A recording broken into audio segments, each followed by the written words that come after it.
بسم الله الرحمن الرحیم. محترم وطنوالو، ورونو خویندو، محترم لودین صاحب او نور افغانانو د نړۍ په هر کونج کې سیاستئ. دغه پروګرام ته تاسو ته ښه راغلاست وایم او خپل له مینې ډک سلامونه وړاندې کوم. بسم الله الرحمن الرحیم. وعلیکم السلام ورحمت الله وبرکاتو. تاسو ته بیا هم سلامونه او نیکی هیلې او له دې لارې ټولو وطنوالو ته سلامونه او نیکی هیلې وړاندې کوم. هیله ده چې روغ او جوړ اوسئ. مننه. هموطنای عزیز، دوستای محترم، در هر کنج دنیا که هستین به این پروگرام 44مین در سلسله ذهنیت سازی صلح شما را خوش آمدید میگیم. خدا کنه امی وقتی که امرای ما تیر میکنین از وقت هم لذت ببرین و از این پروگرام هم لذت ببرین و این پروگرام در صفحه های اجتماعی خود شریک هم بسازین. لودین صاحب آقا پوستر با شیر کوچه لگذره معلومات ور کوچه چیشی باره که غگی و گونند خبره ده چې دا واضح سي چې موضوع څه شی ده او د څه شي په اړه خبرې کوو. نو دغه پروګرام د موږ څلوېښتم پروګرام ده چې د ذهنیت سازي په باره کې موږ وړاندې کوو او نرم مهارتونه دوستانو ته تشریح کوو او ورښیو او په دغه سلسله کې د ځاني ودې 12مه برخه ده او تیرو پروګرامو کې ویلې چې یو مهم عنصر د هدف د تعیین او د حصول لپاره چاپیریال ده او بیا په چاپیریال کې موږ د دې لپاره چې مختلف اړخونه تر بحث لاندې ونیسو په نوع ایسو هم تقسیم کړی او دغه شپږمه برخه ده چې موږ د اړیکو د چاپیریال په باره کې غږیږو. او دا ډیره مهمه برخه ده ځکه چې همدا چاپیریال ده چې موږ تجربې د موږ زده کړې همدارنګه د موږ او تاسو د ذهني ساختار هغه نقشه په دغه اړیکو په نتیجه کې رامنځته کیږي او موږ یو د بل پیژندنه د اړیکو له لارې نه کوو. موږ زده کړې دي یو د بله، نو په دې لحاظ باندې دا چاپیریال که څومره هم لکه د پاس عمومي عنوان په بنیاد باندې د سوله ییز ذهنیت په بنسټونو باندې ولاړې، نو هغه بیا خوشحالونکی چاپیریال رشته هم مثل که در پروگرام معلوماتی دیشب گپ زدیم از این روابط ما هیچ خلاصی نداریم. وقتی که ما تولد میشیم در محیط روابط تولد میشیم، وقتی که بزرگ میشیم و با همراه دنیا و مردم و همراه خود و با همراه بدن خود تعامل میکنیم در محیط روابط است. وقتی که ما بالاخره این دنیا را ترک میکنیم هم محیط روابط است، برای که روابط ما با همراه آخرت و با همراه خالق کلی چیزا از خاطر این روابط بسیار مهم است و ما هفته گذشتم درباره ازی گپ زده بودیم و امروز تکرار میکنیم و مثل که اسلاید کلیدی ما را میبینن حال یک چیز بسیار مهم است و ایست که رشد انسان از چند مرحله تیر میشه. ما در ساحه محتاجی تولد میشیم و بالاخره بعد از اینکه از بعض موانع عبور میکنیم به ساحه خودکفایی میرسیم و بعض موانع باقی مانده بالاخره به دوره فلاح و سلام میرسیم. از او خاطر امی روابط ما در هر مرحله فرق میکنه و یک محیط خاص خود داره که درباره از او باید آدم متوجه باشه. در ساحه محتاجی روابط ما زیادتر فوکس سر خود انسان، سر رشد انفرادی، رشد فردی ماست که ما چطور خود دیسیپلین کنیم، ما چطور برای خود یک مقصد پیدا کنیم، ما چطور ذهن و زبان خود کنترل کرده بتانیم. لکه هغه متل ده چې خپل زبه هم کلا ده هم بلا. دغه په دغه محیط کې څنګه موږ کار کولی شو؟ دلته یو پوښتنه ده دراني صاحب، که چیرې دغه مخکې کوم خنډونه یا کوم موانع چې د رشد لپاره مخکې دي او له دې نه که چیر نه شي، که یوه ټولنه په دوامداره توګه باندې د ژبې په خنډونو کې رابنده پاتې شي، مقاصد ونه لري، انضباط او ډسپلین هم ترتیب نه کړي، داسې کېدای شي چې یو عمر یا یو نسل د محتاجي په دوره کې پاتې شي هغه ټولنه. د ما په شخصي نظر باندې خو نه تنه یو نسل، اما امکان لري یوه پیړۍ، دوه پیړۍ، درې پیړۍ، څلور پیړۍ، لکه دغه اسلامي امت تقریبا 7 پیړۍ دي اوس چې دوی په دغسې یو حالت د محتاجي کې دي. د هغه نه مخکې دوی سرداران وو د دنیا. نو له دې نه معلومیږي چې یو څه پېښ شوي یا له یو څه شي نه غفلت شوی ده، چې یعنې د دوی د تفاهم ژبه نه ده منځته راوړې، یا مقاصد یې د ژوند لپاره نه دي ټاکلي، یا انضباط او ډسپلین یې له لاسه ورکړی، یا په ایګو کې کېدای شي چې د ایګو په هغه منفي او بحراني حالت کې مبتلا شوي مشران یې د فهم و تفهیم لپاره زمینه نه وي مساعده شوي، تعاون نه وي شوی. نو همدغه خنډونه تقریبا معلوم دي، لکه مخکې پروګرامونو کې موږ تاسو دې ته اشاره وکړه. خو دغه ټول دې کې تاثیر لري، او دا ټول چې داسې یوه مجموعه کې کېږدي په ذهنیت پورې اړه لري. یو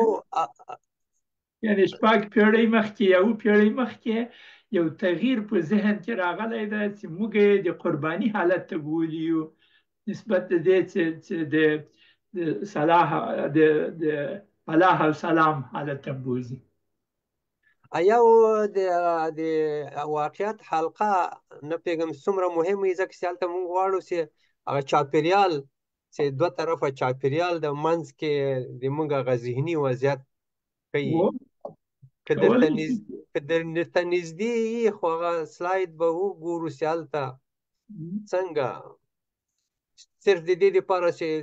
مینوال یا هغه څوک چې دا پروګرام سره علاقه لري د خپلو اړیکو وضعیت چې په ذهن تاسو د ذهن یادوري وکړله چې اصلا دغه د ذهن نه راوځي افکار، احساسات او هغه باورونه چې جوړیږي د چاپېریال نه منشأ اخلي. او کېدای شي چې هغه سلاید را پیدا کړو او د دوستانو سره یې شریک کړو. دغه ده، ځکه د موضوع د چاپېریال د چاپېریال په افکارو، باورونو، احساساتو او د موږ په اقداماتو باندې اثر لري. نو هغه محیط چاپېریال کې څه رقم شرایط دي، څه رقم روابط دي، څنګه دارومدار د زندگی ده. یک ماشوم چې د یو کورنۍ کې رامنځته کېږي یا دنیا ته راځي، هغه د کورنۍ چاپېریال او روابط او هغه مناسبات او تعاملات چې هلته سرته رسېږي د هغه په ذهني نقشه باندې اثر کوي. یا مثلا په یو مکتب یا مدرسه کې چې څوک تربیه کېږي او تعلیمي مسایل ته لاسرسی پیدا کوي، څه قسم چاپېریال کې دی روزل کېږي، د دې د ذهن نقشه څه رقم جوړیږي، او دغه د ذهن د نقشې په بنیاد باندې دی د خپل محیط سره بیا رابطه نیسي او عمل کوي او نتیجه یې بیا د همدې محیط سبب کېږي. نو دا یو نوع دوران کې داخلیږي. له دې کبله تاسو د اسلامي امت د 7 پیړیو را په دې خوا یا 8 پیړۍ را په دې خوا دا وضعیت چې د محتاجي خواته تللی د ورځ په ورځ د یو ډېر ناوړه حالت سره مخامخ ده او هغه مخکښ حالت نه ولیدلی ده. نو دا خو یو څه علتونه لري، عوامل شته، څه دې نه دي. معلومدار شته، او موږ اوس غواړو چې دغه یو ذهنیت نه تنها د افغانستان په سویه تغییر وخوري، اما که اوسي د ټول امت په سویه باندې داسې تغییر وخوري چې هغه ټولنه چې جوړیږي، موږ ویلې ټولنې لکه یو تعمیر داسې ده، او د ټولنې غړي لکه د تعمیر خښتې او مواد، ساختماني مواد دغسې دي. نو د دې لپاره چې هغه ټولنه کلکه او محکمه سي، موږ په دې باندې فوکس کړی دی چې دغه خښتې پخې سي، د تعمیر خښتې پخې سي، او هغه ساختماني مواد چې پکار دي چې هغه افراد دي د ټولنې، دوی په څه رقم سره هغه خپل اعظمي پوتنسیال ته رسېدای سي. یعنې په یو طبیعي د ژوند په چاپېریال کې چې یو شمېر خلک را یو ځای کېږي او هلته روابط جوړوي تر څو چې دوی یو د بل سره جوړ سي، نو تر څو چې افراد او همدارنګه د دوی باورونه، افکار او احساسات او هیجانات، همدارنګه د عمل کولو اقدامات بدلون ونه مومي، هغه کې بدلون نه راځي. یعنې تاسو د پخو خښتو بنسټ ته اشاره وکړه چې د یوې ټولنې د تعمیر یا آبادۍ لپاره کومو شیانو ته ضرورت ده چې هغه کې بدلون راسي. رښتیا هم. نو دغه مهارتونه چې موږ په دغه باره کې غږیږو چې هغه یو ډېر مهم موضوع چې اوس موږ بحث کوو په دغه کې، او دا نننی پروګرام او دا ټول 12 پروګرامه چې موږ وړاندې کړي دي، ټول په دې کې دي چې د دې لپاره چې دغه سفر د محتاجي له دورې نه د فلاح او سلام دورې ته بوزو، هغه وخت په سرعت باندې په مخ تللی سي چې موږ هدفمند ژوند ولرو. او د دې لپاره چې هدفمند ژوند ولرو، موږ باید هغه مهارتونه لاسته راوړو چې په هغه باندې موږ وکولی سو صحیح اهداف تعیین کو او د اهدافو د حصول لپاره هم لارې پیدا کو. او په هغه ساحه کې دغه نه برخې د چاپېریال یو مهم رول لري. نو په هغه اساس باندې موږ په دغه باره کې غږیږو چې که موږ په مخ باندې لاړ سو. تیر پروګرام کې موږ وویل چې موږ د دې لپاره چې په چاپېریال باندې ښه پرې پوه سو او په ښه ډول باندې موږ وکولی سو د هغو نه استفاده وکړو او حلاجي یې کو موږ په 9 حصو تقسیم کړی ده. او دغه 9 حصې تقسیم موږ د تامس لینارډ چې اوس وفات شوی ده، په کوچویل کې کار کاوه، د هغه نه موږ نقل کړی ده چې هغه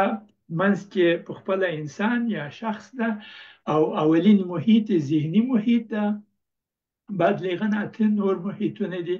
چې موږ وغږېدو. له ذهني محیط نه وروسته په بدني محیط باندې وغږېدو، په مالي محیط باندې وغږېدو،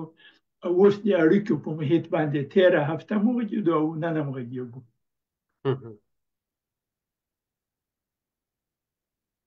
او واقعا انسان که چیرې ځان ته تصور کړي چې په مرکز د دغه دایرې کې اول د خپل ذهن ساحه، یعنی انسان د دې استعداد لري، باوجود د دې چې ذهن د انسان په کړنو باندې، په تصمیمونو باندې خپل اثر او اغیز لري، خو انسان داسې یو بخش یا داسې برخه لري د خپل ذهن د مطالعې یا دغه نه د خبرتیا استعداد هم لري، که چیرې دا مهارتونه ولري چې خپل باورونه وګوري، خپل افکارو ته کتنه وکړي یا خپل احساسات ته کتنه وکړي، د هغه په دوباره تنظیم کې، یعنی هغه احساسات، افکار، تصمیمونه چې سبب د پسمانی ګرځي، سبب د دې سوي چې دا ټولنه په دوامداره توګه باندې یا شخص یا ټولنه په محتاجي کې ساتلې، څنګه کېدای شي چې د دې بدلون رامنځته شي. دغه موضوعات د دې لپاره دي چې څنګه بدلونونه په یو مثبت مسیر کې واقع شي. نن موږ تاسو د اړیکو په اړه خبرې کوو. کومې اړیکې کېدای شي چې موږ ته د مثبتو بدلونونو لپاره زمینه برابره کړي؟ خصمانه اړیکې، دوستانه اړیکې، د تعاون یا همکارانه اړیکې، یا مثلا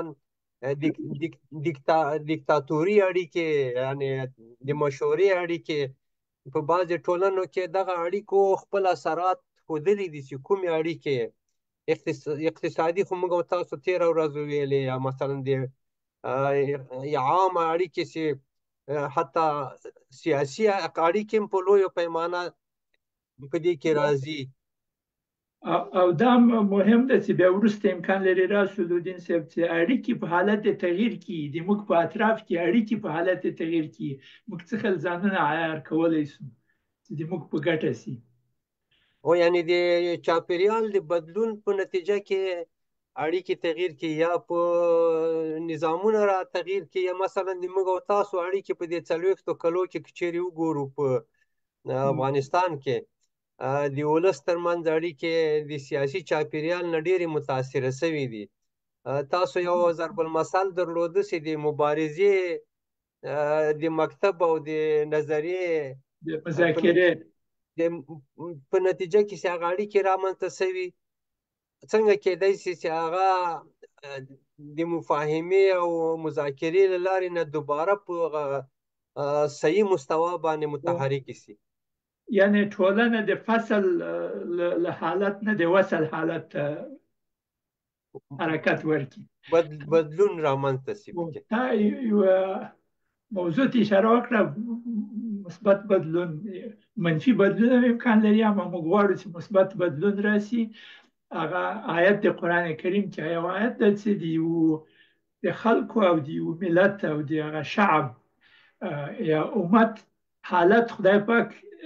تغییر نه ورکړي تر څو چې دوی په خپل ځان کې تغییر رانولي. یعنی دغه نفسي بدلون چې دننه شخص هلته مرکز کې ده، ځکه دا نورې ټولې اړیکې تقریبا له مرکز نه منشأ اخلي. که بدلون په دې مرکز کې رامنځته شي نو انشاءالله چې په اړیکو کې هم بدلون رامنځته کېږي. هغه تغییر په انفسهم د انفسکم د هغه آیت ما اوس هغه آیت مبارکه ده چې ان الله لا یغیر ما بقوم حتی یغیروا ما بانفسهم، یعنی حالت یا وضعیت یو قوم الله تعالی نه بدلی تر څو چې دوی دغه قوم د خپل نفس او د خپل دننه حالت بدل کړي، یعنی ذهنیت ته تغییر ورکړي او خپل ذهنیت ته، خپل باورونو افکارو ته بدلون ورکړي. دا ډیره مهمه مسله ده. د دې لپاره چې د ذهن د مثبت بدلون لپاره زمینه مساعده شي، موږ دغه مهارتونه وړاندې کوو دوستانو. او دا ښه خبره شوه چې موږ د پروګرام هدف په عام ډول باندې یو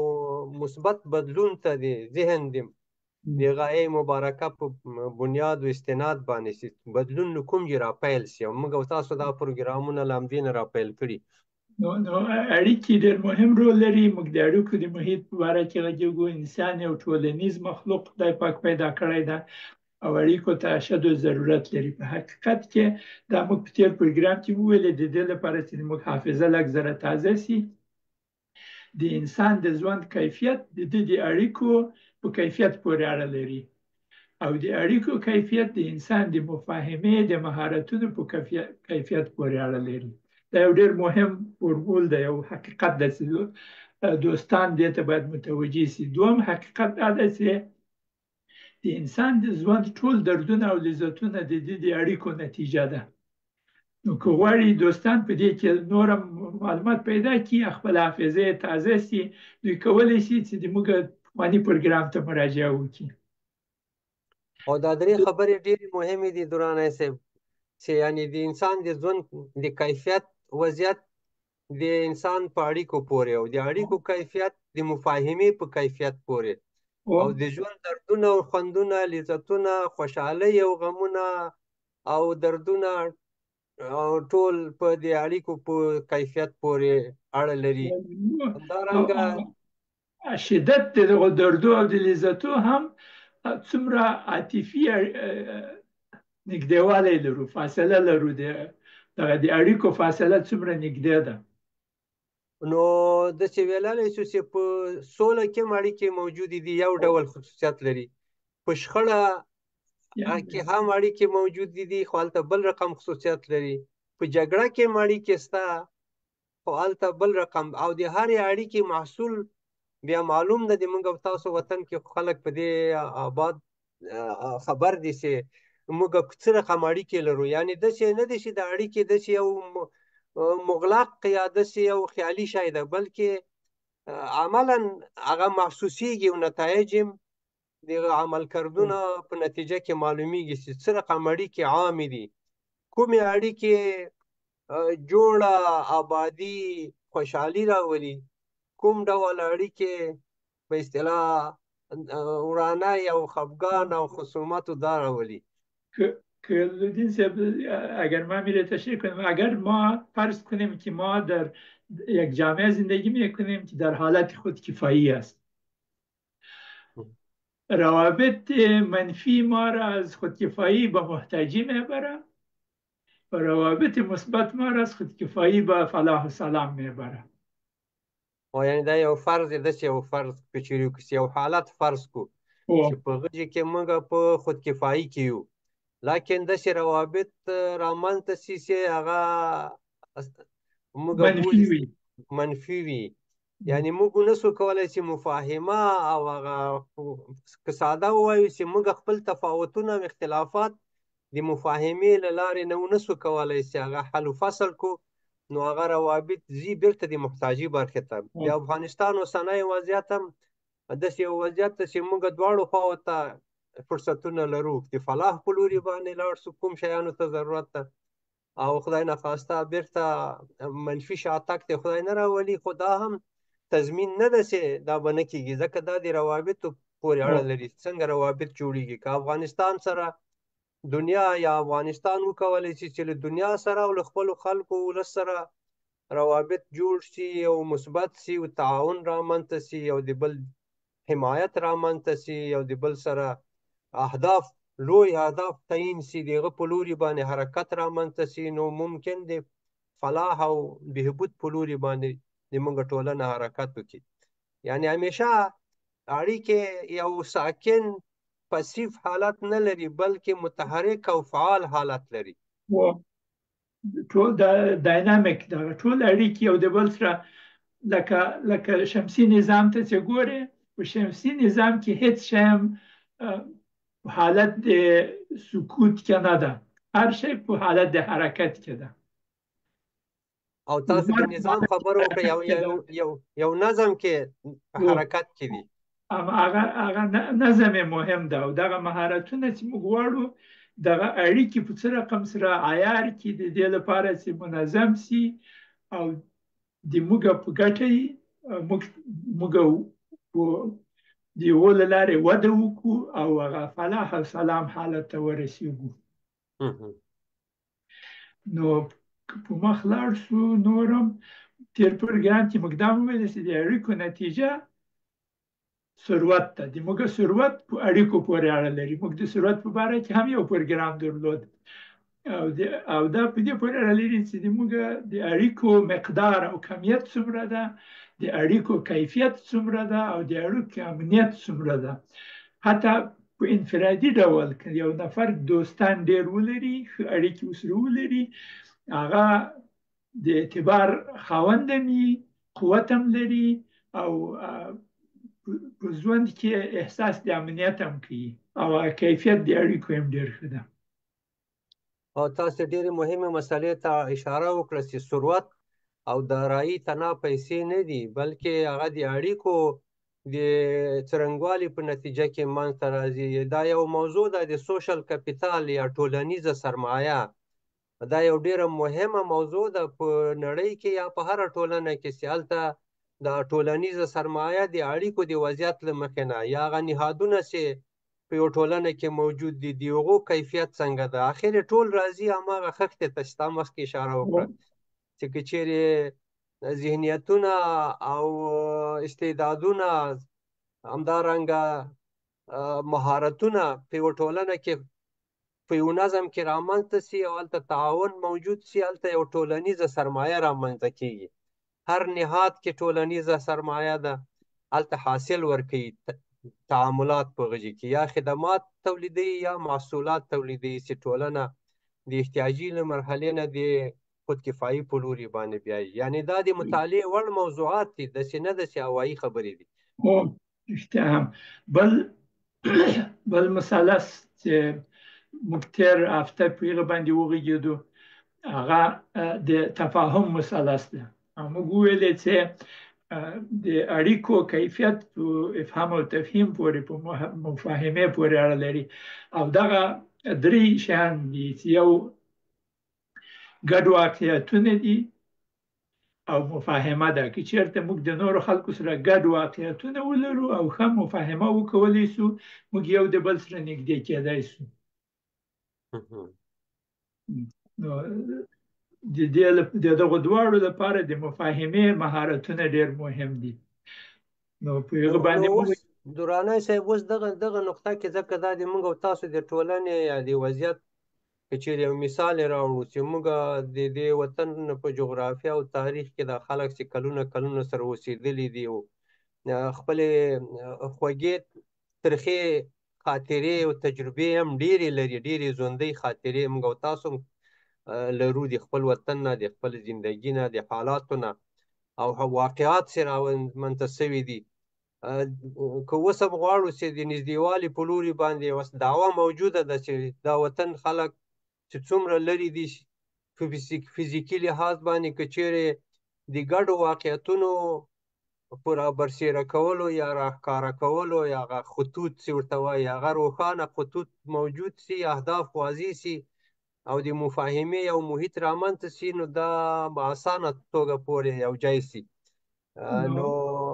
کوم ګډ واقعیتونه که چیرې موږ او تاسو مثال یې ووایو چې کېدای سي چې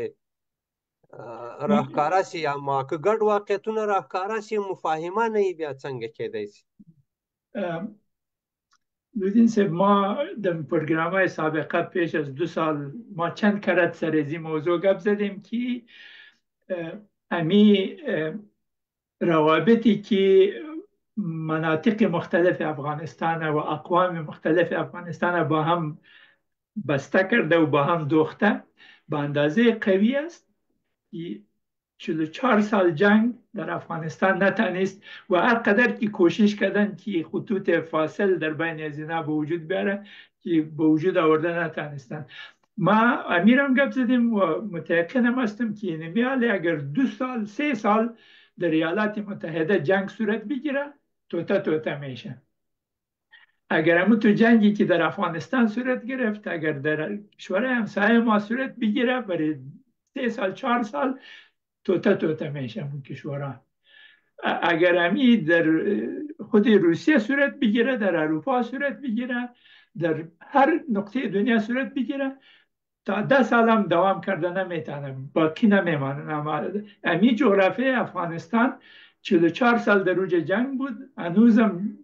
کس نتانست کمی کار کنه. یه واقعیت مشترک بسیار زیاد است در اوج. چیزی است که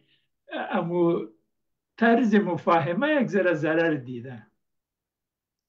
یعنی واقعیت‌های مشترکی که این جامعه را این ملک با هم بافته و بالاخره با هم وصل هستند بسیار زیاد است در عمق جامعه. یعنی عمق به شکل عام مردم ما با هم با یکدیگه خود روابط بسیار عمیق داره و گرچه مفاهمه به شکل درستش جریان نداشته یا یک محیط یا فضای مفاهمه مختل شده، به این معنا که اگر ما مفاهمه را بیشتر مهارت های مفاهمه را در بین جامعه عام بسازیم، واقعیت هایی که ما را با هم وصل می سازه هنوز روشن شده میره و اهمیت از او به هم روشن میشه. و یا اگر واقعیت ها را ما روشن می سازیم می خواهیم که روشن شود و هم از طریق مفاهمه صورت میگیره. هدف ما ای بود که اگر کچری وایي چې دا نږدېوالی واقعیتونه دا بل راز کې چې مفاهمه ده، یعنی کوم شی کولی شو چې موږ په هغه کې بدلون راولو تر څو هغه 2 نورې برخې بدلون پیدا کړي. دلته په دې مثلث کې کومه برخه موږ کولی شو؟ ځکه دا نوم د دې مثلث د تفاهم مثلث ده. نوم یې له تفاهم اخیستل شوی، نوم یې د نږدېوالي نه ده اخیستل شوی یا د ګډو واقعیتونو نه ده. زما مطلب دا و چې د دې مثلث نوم د تفاهم نه ده. نو تفاهم که چیرې په صحیح بنیادونو باندې تقویه سي، یعنی خبرې کول یو د بل سره، د دې وطن د مصالحو لپاره فکر کول، د افکارو کې بدلون، له تیرو بدو واقعاتو نه درس اخیستل او د دې وطن له منابعو نه ګټه پورته کول. او موږ لودین صاحب په یو بل پروګرام کې ویلي وو چې یو د دې لپاره چې دغه مثلث انبساط وکړي، وسعت پیدا کړي، موږ که داسې سیستم د مفاهمې ولرو چې په هغه کې یو لرلید موجود وي او هغه لرلید ته موږ غواړو چې ورسو دغه مثلث انبساط کی توسعه پیدا کی که داسې دغه موضوع باندې موږ غږېدلي وو چې افغانان دغه مفاهمه چې لاس ورکړي ډېر مشکل دا ده چې دوی په ماضي کې ژوند کوي په حالت د حاضر کې ژوند نه کوي دا مشکل ده او که چېرته داسې یو تناسب ولرو چې د ماضي نه عبرت واخلو لکه یو نفر چې موټرواني کوي هغه د موټر چې دوی وړاندې ته ګوري مخې ته ګوري لویه شیشه ده او شاته دلته یوه وړه آینه یې ورته ایښي چې شام وګوري چې له شانه کوم خطر نه وي ورته که په دغه تناسب باندې موږ په اوسني حال کې ژوند وکړو او راتلونکي ته په لوی نظر باندې وګورو او شاته داسې وړه آینه ولرو چې عبرت ترې واخلو او متوجه کوم خطر نه وي بیا نو موږ کولی شو ډېر په سرعت باندې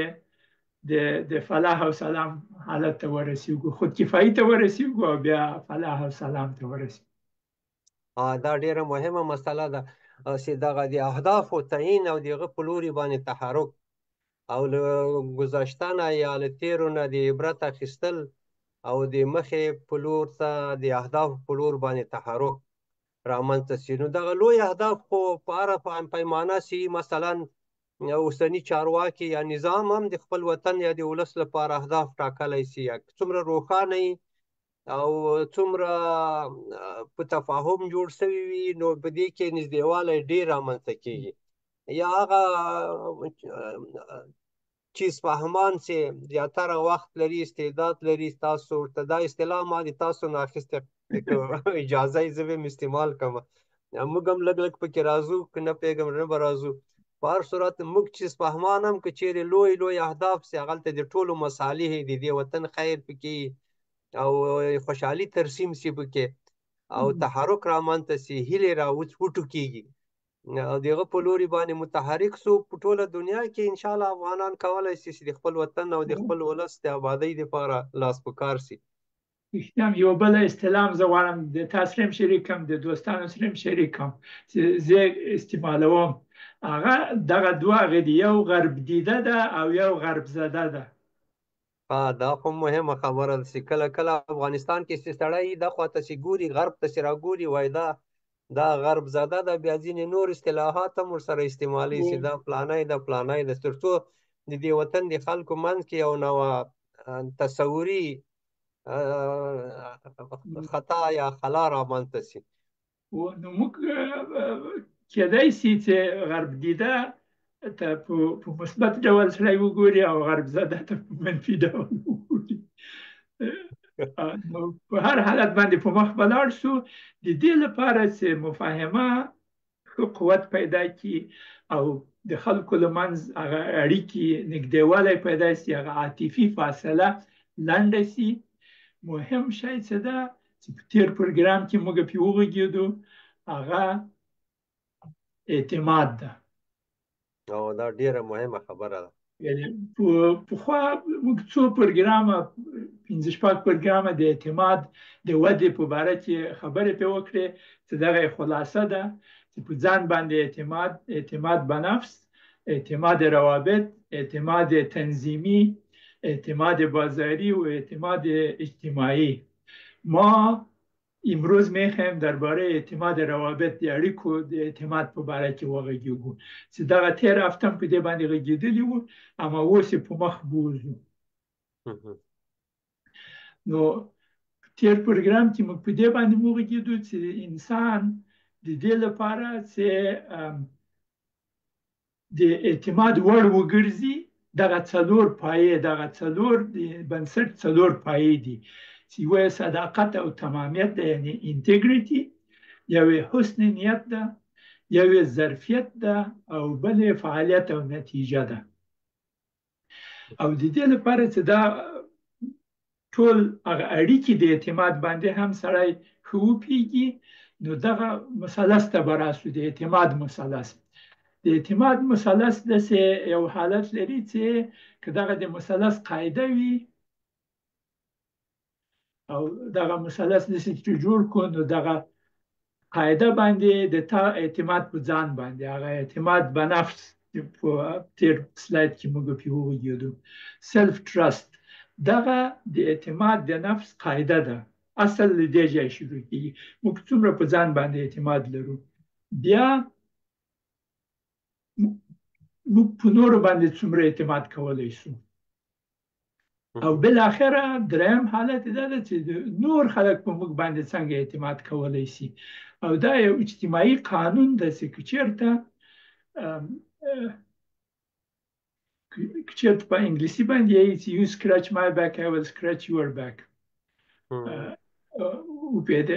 که چېرته زه په تا باندې اعتماد وکم هغه اجتماعي قانون ده چې ته د دې لپاره چې د ما د اعتماد وړ سې ته بیرته مقابل باندې کولی شي په ما اعتماد وکړي نو دغسې یو اصول د اعتماد موجود ده اول له ځان نه شروع کیږي بیا په نورو باندې او په ځان اعتماد ولري په نورو هم اعتماد کولی شي په ځان اعتماد ونه لري په نورو هم اعتماد نشي کولی په نورو اعتماد وکړي بیا نور خلک تا باندې اعتماد کولی شي نو دغسې یو تحرک موجود ده د اعتماد دلته که چیرې درانی صاحب یو مثال مثلا په ځان باندې اعتماد دا یو عامه خبره ده که نه مګر خبره که چیرې په یو خاص مثال کې راوړو چې د مثال په توګه په ځان باندې اعتماد که تاسو د انجینري په یوه ساحه کې یو کار یا یو پروګرام یو په اصطلاح هغه هندسي نظام تاسو مطرحي نو تاسو په ځان باندې اعتماد لرئ چې هلته خپل نظریات او خپل طرحې مستدلې طرحې وړاندې کوي که نه یا مثلا تاسو د پخلاینې په اړه باندې د خپلې ټولنې دپاره یو طرحه لیکلې وه او تا هغه کې دلایل ویلي وو چې که چیرې دغه دلایل عملي سي نو د افغانستان دا مسایل انشاءالله چې د ښې خواته تلونکي دي نو دغه اعتماد چې تا په ځان باندې ترلاسه کړ په دغه دوه مثالونو کې چې ته کولی شې چې د یو تعمیر په مهندسي کې په خود اعتمادي سره عمل وکړي او کله چې ته هغه خپل طرحه وړاندې کوې او هغه مستدله یي نور هم په تا باندې اعتماد کوي چې دا خو رښتیا صحیح خبرې دي صحیح ده یا مثلا د تا په شان مسلکي خلک چې سره یو ځای سي نو په هغو خلکو د تا بیا که چیرې هغه مطالعه کې د هغه فهم او د هغه سکیل ته وګورې د تا اعتماد په هغو باندې زیاتېږي نو دلته د یو اعتماد یو ګروپ رامنځته کېږي یا مثلا په یوه شفاخانه کې زما مطلب له دې مثاله دا و چې وښیو چې اعتماد هسې بېځایه شی نه ده یا خود په خوده نه راځي بلکې تکیه لري په یو شمېر معلوماتو مهارتونو تخصصي شیانو باندې سره له دې چې حسن نیت هم ورسره باید موجود وي صداقت هم ورسره موجود وي خو ظرفیت د کاري هم او د هغه ظرفیت کاري دغه درې قدمه په یو فعالیت کې ځان وښیي او نتیجه ورکړي دا ډېر مهم ده رښتیا نو دا اعتماد که موږ تاسو وګورو چې په یوه ټولنه کې په یو وزارت کې په یوه شفاخانه کې په یو مکتب کې په یو صنف کې په یو تعمیراتي بخش کې هلته یو تعداد کارونه روان دي نو که چیرې هغه کارونه د علم او د پوهې او د مهارتونو په بنیاد باندې هغه فعالیتونو نتیجه ورکړي نو اعتماد ډیر لري په هغه باندې اعتماد کوي خلک یا هم نوردین صاحب دغه څلور پایې د اعتماد د میز په قسم د یو میز باندې تعین کړو چې اعتماد لکه یو میز دغه څلور پایې دغه دوه پایې اولي چې دي دا د انسان په شخصیت او کرکټر پورې اړه لري او دغه دوه وروسته پایې چې دي دا د دوی کامپیټنس په انګلیسي باندې کامپیټنس ورته وایي چې د دوی هغه ټول ظرفیت وښیي اهلیت یې وښیي اهلیت او کارکردګي یې چې څه کولی شي هغه پورې اړه لري نو کېدای شي موږ خپل بیرته هغه پخواني هغه د مثلث ته لاړ شو، که موږ په ځان باندې غواړو چې اعتماد هم زیات سي، موږ دغه څلور پایې تقویه کړو. وایي ما هدف په دې کې چې مثلا ټولنه همدا رقم ده، یو نظام سیاسي و اجتماعي هم داسې ده، اقتصادي هم دا ده. مثلا افغانستان اوس د اقتصادي سرمایه ګذاري لپاره ښه مناسب جای ده، هر شی شته، اما ولې غټه سرمایه ګذاري هلته نشي کېدلی یا نه کوي بعضې خلک؟ و معلومدار اعتماد کم ده. خو دا دغه مسله ده چې دا اعتماد له کومو ځایو نه راوځي. له دې کبله اوس بیا وایو چې چون موضوع د موږ او تاسو اړیکې دي او په اړیکو کې اعتماد ده، که چیرې موږ اړیکې جوړې شي دنیا سره یا دنیا له موږ سره اړیکې جوړې کړي، ځکه دلته جګړه پېښه شوې، زه له یو بل لینز نه عدسیې نه لږ ګورم دلته. هغه داسې په دې ملک کې جګړه تېره شوې او د واقعیت په توګه باندې همدا کولای شو چې غر د باندې ووایو چې په دې ملک کې خارجیان هم جګړه کړې، خارجیان هم راغلي وو، د مختلفو ملکو خلک راغلي وو. اما اوس جګړه ختمه شوې، آیا دې ته اړتیا شته چې اړیکې جوړې شي بیرته هم د خارجیانو له افغانستان سره هم د افغانانو له خارجیانو سره؟ او یا مثلا بین الافغاني هم جوړې شي، بین الافغاني اړیکې هم جوړې شي.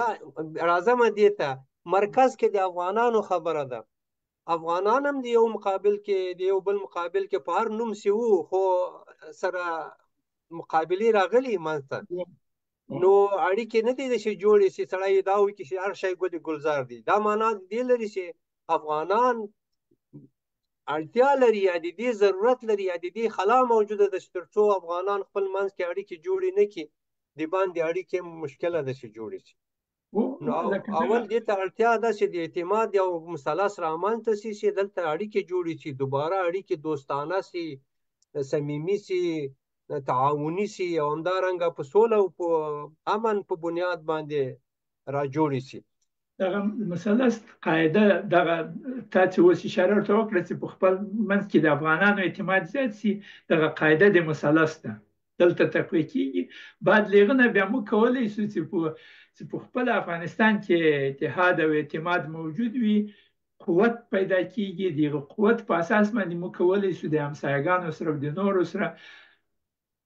بې له ډاره اعتماد پرې وکړو او بیا هغه مجبوریږي چې په موږ اعتماد وکړي او د اړیکې دغسې توسعه پیدا کړي. او یو بله پوښتنه به هم درته داسې واضح کړو چې آیا دا اعتماد په زور باندې منځته راځي یا د وسلې او توپکو د نظامي قوت په بنیاد باندې، او که دا یو داسې یو معنوي شی ده چې هغه له دننه نه د انسان په وجود کې د رښتیا او د تعاون او د همکاري او رواداري او حسن ګمان په نتیجه کې رامنځته کیږي؟ هغه د ما په شخصي نظر باندې او هغه زه خپل باور لرم، د جنگ په وسیله باندې هیڅ وخت اعتماد منځته نه راځي. که منځته راتلای دغه افغانستان 15,000 کاله کې ډېر جنگونه پې سوي دي، اوس به بیخي د اعتماد 100% اعتماد بو کې، اما دا چې د جنگ په وسیله باندې اعتماد بیخي له منځه تللی ده. نو معلومدار دا یو ذهني ګزار ده چې خلک وکړي او د دې لپاره چې دغه ذهني ګزار دوی وکولی شي په انفرادي ډول باندې. دلته 14 نقطې موجودې دي چې زه غواړم شریک یې کړم د دوستانو سره چې په انفرادي ډول دوی څومره په ځان باندې اعتماد کولی شي. نو د تا په اجازه باندې به هغه څه شي دوی کولی شي چې کرکټر او شخصیت یې ښه کړي، څه شي کولی شي چې دوی اهلیت او ظرفیت او کوم ګډ شاخصونه لري چې دوی په دې باندې وکولی شي. دغه کار دوی کولی شي چې د نور خلکو سره غږیږي، د کلام وضاحت ولري، یعنی شف شف ونه غږیږي. هغه متل دی شف شف نگو شفتالو بگو. دا ډیره مهمه مسله ده کنه چې کلام وضاحت، د کلام وضاحت ته. بل کار چې دوی کولی شي نور خلکو ته احترام ښکاره کولی شي، چې لکه هغه د واقعیت حلقه باندې د هر انسان واقعیت حلقه چې دوی دومره رول نه درلود، ځکه هغه 3 شیان چې د دوی دي تجربه او تربیه او روزنه او چاپیریال، دوی نفوذ نه پې لري. نو د هغه په نتیجه کې دوی یو شکل باندې ظهور کوي په ټولنه کې او ته په بل رقم دا ظهور کړی لودین صاحب د ما او د تا له منځه هم دغومره فرق ده ځکه عین محیط کې نه یو لوی سوي اما یو بل هغه چې لرو افکار نظریات یو بل ته احترام کوو نو دغه اعتماد هم د موږ په منځ کې زیات شوی ده. دریم څه ده د شفافیت جوړول دي او په دې ساحه کې په افغانستان کې ډېر کار نه ده شوی حتی د موږ دومره شفافیت نشته چې د موږ امیرالمؤمنین خلکو ته ځان نشي ښکاره کولی. اونه مشکلات همدلته دي که نه چې دا څه شی دی ویره ده یا مثلا کومه خبره ده صداقت او شفافیت او د کلام وضاحت دا ډیر مهم دی په یو خلا کې د یو ټولنې وجود دا حتی په انفرادي ډول که وسي په خپله د انسان قوت پیدا کوي او که خپلې غلطي ترې سوي هغه اصلاح کړي. نو تاسو یو مسلې ته اشاره وکړه که اوس مثلا ما او تا په خپل مخ باندې هغه یو رقم پوښونه دي چې خلک اغوندي ماسک را واغوندو نو بیا تنه موجوده خبرې او مخ هم نه ښکاره نه تیاره غوندي دا مشکلات پیدا کوي ځکه ډیر شیان د کلام وضاحت او د خبرو دا احترام ښکاره کول د انسان په د سترګو کې د مخ په عضلاتو کې حتی هغه یو نوع تبسم او خوشحالي او خفګان په دې کې انتقالیږي یا باډي لانګویج چې ورته وایي چې د مخ یا وجهه ډیر مهم شی ده چې چیرې مخامخ سي او د بل سره ډیر مسایل واضح کیږي. حتی په دینی نصوصو کې هم راغلي چې سپین مخ او تور مخ کنه وجه ابيض او اسود یوم تسود وجوه دا ډیره مهمه مسله ده چې الله تعالی دې موږ او تاسو په سپین مخ حشر کې ډیره مهمه خبره ده چې دا ټولو کار په کار دی دغه عنوانونه دي دې ته دا خو صرف عنوانونه نه دي بلکې په ځان کې ډیر مفهوم لري او ډیر کار ورته په کار ده. نو رښتیا هم بل د اهلیت او ظرفیت لپاره دا 5 شیان مهم دي چې د موږ شخصیت د دې لپاره مساعد شي چې موږ په ځان باندې باور لرو نور خلک هم په موږ باور کولی شي. د اهلیت او ظرفیت په باره کې موږ هر کار چې کوو یوه مثبته نتیجه خلکو ته وښیو. د عمل نتیجه د ځان وده او ښه کول همیشه موږ کوشش وکړو چې خپله وده وکړو هغه از گهواره تا گور دانش بیاموز عربي کې ورته من المهد الى اللحد په دغه کار کې وکړي او لودین صاحب زه ته هم هره ورځ نوي شیان زده کوو یعنې په دې عمر باندې هم ډېر زه دا اوس په یو شي کار کوم چې څنګه د خلک یو د بل سره د ژوند کولو له د نوي چیلنجونو سره څنګه ځان عادت کړي که نه هره ورځ یو لوی تغیرات رامنځته کېږي څنګه کولی شي سړی ژوند وکړی شي او په خپلو راکړو دکړو کې د توقعاتو وضاحت مهم ده دا هم د موږ په اهلیت او ظرفیت باندې تاثیر کوي او د ځان محاسبه او مسؤلیت په غاړه واخلو. موږ د مسؤلیت په باره کې څو پروګرامونه په دغه څلورو کې ذکر کړي دي. د مسؤلیت اخیستل د ژبې سره یو ځای اول خنډ ده چې موږ باید لیغه نه عبور وکړو چې د محتاجۍ له دورې نه موږ د خودکفایي دورې ته لاړ شو. او پنځم د واقعیت سره مخامخ کېدل که چېرته یو مشکل پیدا شي اوس مثلا افغانستان باندې خارجي کومکونه بند شوي دي یا مثلا په انفرادي ډول یو مشکل موږ ته پیدا شي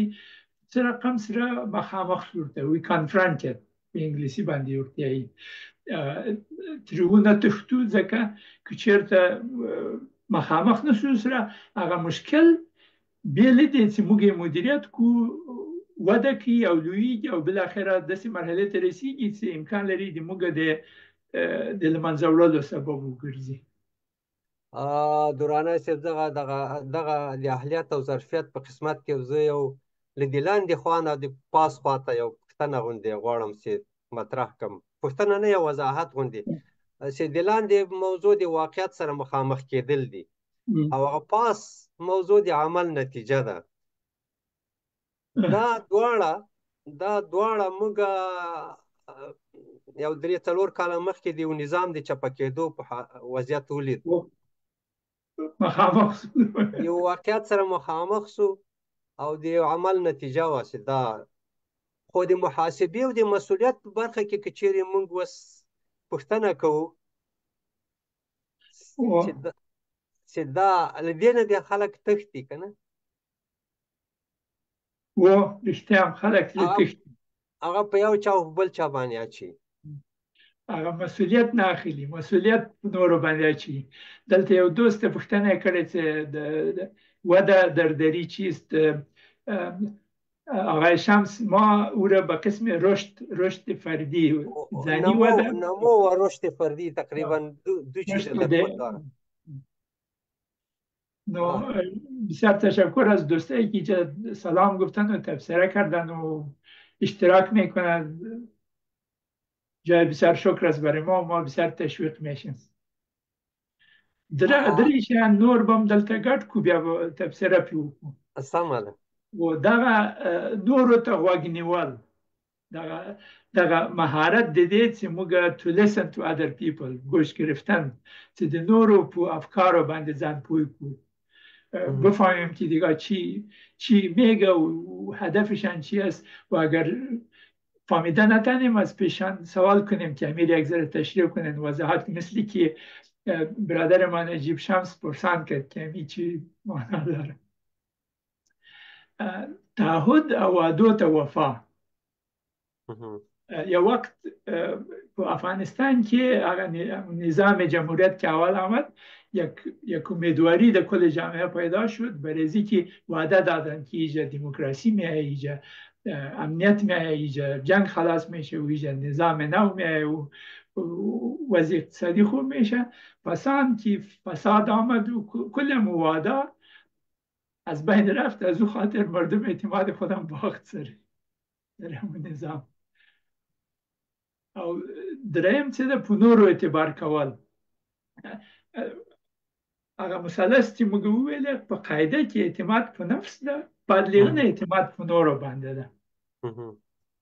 بعد لیغنه بیا نور خلک په موږ اعتماد کولی شي. دغه د law of reciprocity، انگلیسی you scratch my back I will scratch your back. خب اگر اینجا یک به حیث نمونه یک چیزی را بگیریم دورانه است، گوش گرفتن به دیگران و وضاحت کلام، همین دو بخش اگر ما بگیریم، اگر وضاحت کلام و گوش گرفتن تقویه شوه و در همین ضمن توقعات هم واضح شوه، کسایی که مسئولیت دارن که به این گوش بگیرن یا یک نوع عمل به وجود بیارن یا تغییر به وجود بیارن، سبب از این میشه که اعتماد در محیط و در روابط زیاد میشه. اگر یک کسی یک کلام یا یک صحبت در یک مجمع ایراد میکنه، عموم مردم گوش بگیره اما مسئولین گوش نگیره، او را نه تنها گوش بگیره بلکه او را به شکل وارونه او را تعبیر و تفسیر کنه و سبب از این شوه که یک شخص به ترس و به مشکل مواجه شوه در یک جامعه. موږ د دې په پخواني پروګرام کې ویلي چې د موږ غوږ نیول شپږ درجې لري. یعنی تر اوله درجه که فقط خبری اوري اما هضم کوي نه، او په اخر هغه کې داسې حس کولی شي چې هغه نفر چې خبرې کوي لکه د هغه احساساتو باندې ځان پوهېږي. په دغه کې مختلفې مرحلې لري. نو هغه په انګلیسي باندې 5مه مرحله اکټیو لیسنینګ او 6مه مرحله امپاتیټیک لیسنینګ. په دغه دوه حالتو کې چې سړی غوږ نیولی شي، بیا کېدای شي د نورو په افکارو باندې ځان پوه کړي. خو که داسې ووایي چې زه انتخابي غوږ نیسم، ما ته به دغه شیان ما ته وایي چې د ما خوښ دي، هغه شیان چې د ما خوښ نه دي هغه به ما ته نه وایي. او هغه سلیکټیو لیسنینګ او هغه سلیکټیو لیسنینګ خو په متاسفانه په افغانستان کې خصوصا په دې سیاسي سطوحو کې سلیکټیو لیسنینګ ده، یعنی هغه لیسنینګ چې هلته چاپلوسي یا غوړمالي او یا رقم د واقعیتونو پټول دي یا په وارونه جلوه کولې دي. دغه سبب د دې سوی د ټولنه کې مشکلات همیشه پاتې سوي دي، ناحاله پاتې شي او سبب د سقوطونو سوی ده، یا اعتماد او باور هلته تقریبا صدمه ویني یو له بله. نو اکثرا موږ نن سبا ځینې شیان ګورو چې دغه په میډیا کې کومې خبرې کته او پورته کیږي. دغه د دې لپاره چې اصلاح رامنځته شي او د ولس کې د اعتماد او باور کچه یا اندازه لوړه شي، ضرورت د دې ته شته چې یو نوع دغه د اعتماد په لوري باندې دغه 14 لارې چې دي په ټولو سطوحو کې ضرورت ته چې انکشاف وکړي یا رڼا شي دا سطحې، یا دې ته پاملرنه وکړي. دا خو د خیر خبرې دي، خدای نخواسته دا د شر خبرې نه دي او د ټولو په ګټه باندې دي، که د سیاسي سطوحو په برخه کې دي، که د ټولنیزې ودې په برخه کې دي، که چیرې په نهادونو کې دي، کورونو کې دي، د ملګرو منځ کې دي، نهادونو کې دي. دغه سبب د دې کېږي چې انکشاف او همکاري رامنځته شي، ځکه انکشاف او همکاري د اعتماد په بنسټونو رامنځته کېږي. رښتیا هم دلته شمس یو سوال کړی ده، اعتماد به دیگران یک اندازه دقت و زرنگی نیاز ندارد. در جواب برادر ما بگوییم که بله داره، اما ریسک منیجمنت اگر ما بگوییم که چقدر ریسک داره که سر دیگاه اعتماد کرده بتانیم، مربوط به است که ما چقدر قویستیم و اعتماد به نفس داریم و ما چقدر میتونیم که اگر اون نفر اعتماد ما را سوء استفاده بکنه از پیشش، برای ما ضرر رسانده نتونه، برای که ما از یک حالت، از یک مقام قوت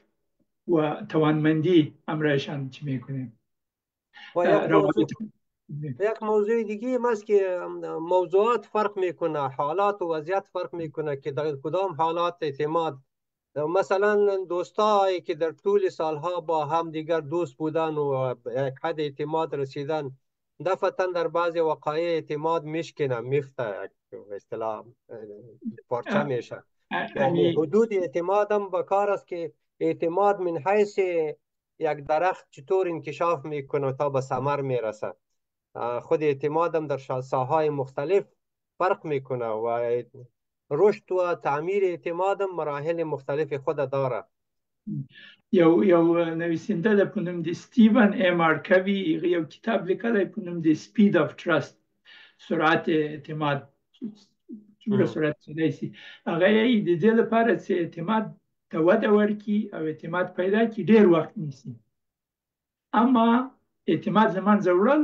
په یوه ثانیه کې هم له منځه تللی شي. جوړول ډېر وخت غواړي، اما وده او له منځه وړل یې instantaneous. You can lose it in an instant. نو یعنی ډېر زر ماتېدونکی، یعنی شکننده خصوصیت لري. وخت به متوجه یو. زه فکر کوم زه یو څو سلایډونه نور هم لرو، اما موضوع ډېره مهمه ده. دغه د اعتماد باره کې پروګرام به اوس خلاص کړو او یو بل پروګرام به هم د اړیکو په باره کې وکړو چې دغه درېیمه برخه یې چې دلته موږ سلایډونه لرو د مفاهمې په باره کې، هغه به بلې هفتې ته انشاءالله خبرې پرې وکړو. او انشاءالله، ځکه دا ډېر مهم موضوعات دي د ټولو دپاره. یعنی دا یو انساني موضوع ده، انکشافي موضوع ده، د بدلون په لارو باندې د رڼا کېدو موضوع ده. نو دغه 14 شیان هره برخه ډېر کار غواړي. احترام مثلا ساده خبره نه ده، دا د دروغو شی هم نه ده. یا شفافیت جوړول،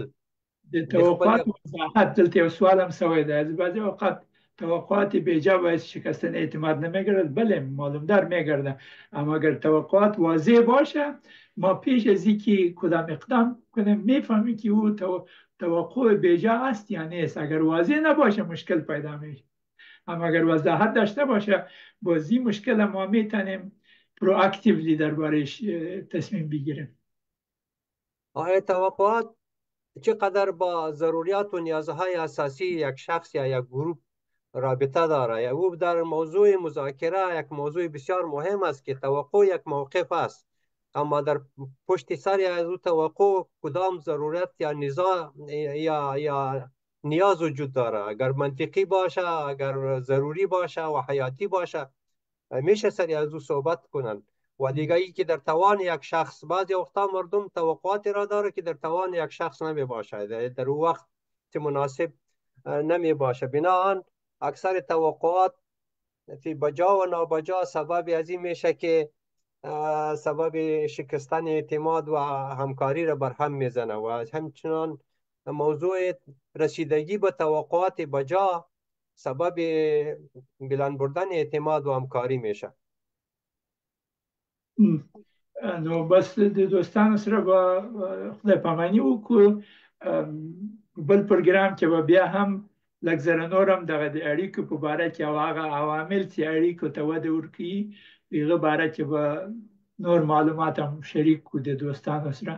نو اوس به د دوی سره خدای پاماني وکړو. خدای دې وکړي چې دغه پروګرام یې خوښ شوی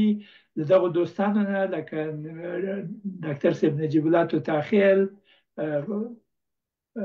همدلته یو څو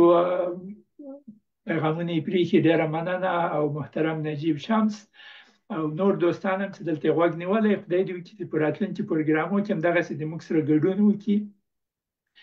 نو پروګرام به لا پسې دلچسپي پیدا کړي د نورو دوستانو لپاره. او خدای دې وکړي چې این پروگرام در صفحات اجتماعی خود شریک بسازه همراه دیگان که دیگه دوستم از این مستفید شما. ناظر ده خدای پامانی. خدای پامان. الله حافظ. ښه جمعه ولرئ. مننه. السلام علیکم و رحمت الله. باقی جمعه پاتی، جمعه په خیر.